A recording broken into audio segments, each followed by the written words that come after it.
all your informed consent stuff. You're gonna stand them up, size the device. If you don't have a separate device that you need to size, that you can size to you, then take note of what level their device was at, resize it to yourself, demo the gait pattern for the patient, including how you would stand up. And then what's very important, I'm not gonna do this.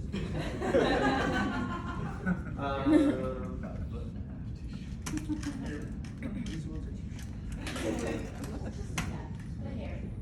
is just right. So these ones are not tall enough, but they're close enough. Yellow one. Yeah. Oh. Ravi, donate your crutches. He's like, I need these. So what's very important to talk about is where you will be standing. So when you're demoing the gait, tell them, I'm going to be standing off to your side here. And then when you're demoing, you want to talk about the turn as well.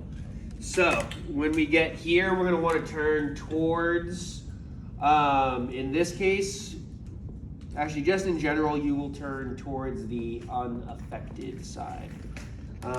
So we'll go here and you'll tell them, I want you to take a slight pivot. We can take a semi-wide turn here and then make our way back to the chair. When you get back to the chair, you also want to tell them to not get too close because then you, the therapist, will have no room to get through here.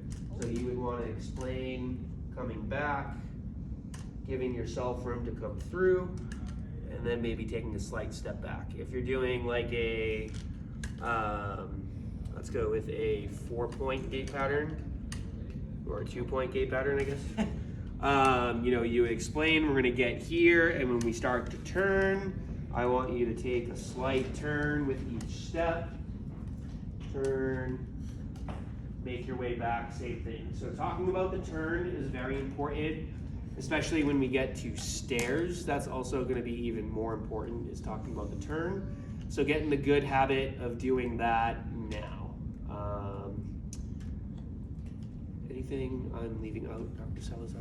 No, just making sure if they do have a weight-bearing precaution or maybe even a hip precaution to mention that before standing them up. Okay. Yeah, so again, if it's your hip patient and you're turning towards the strong side, then that works out because I'm going into external rotation, whereas if I was turning towards my affected side, I would be a little bit more likely to go into internal rotation.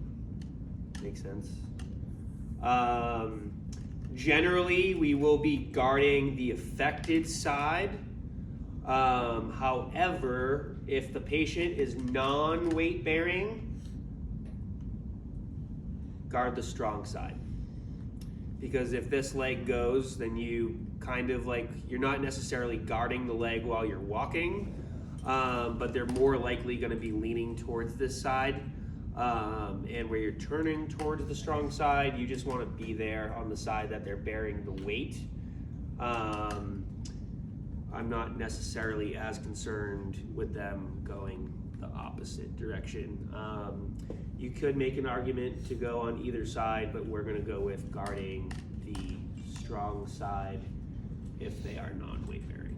Other than that, if this leg is down, you want to be on the affected leg side. Okay.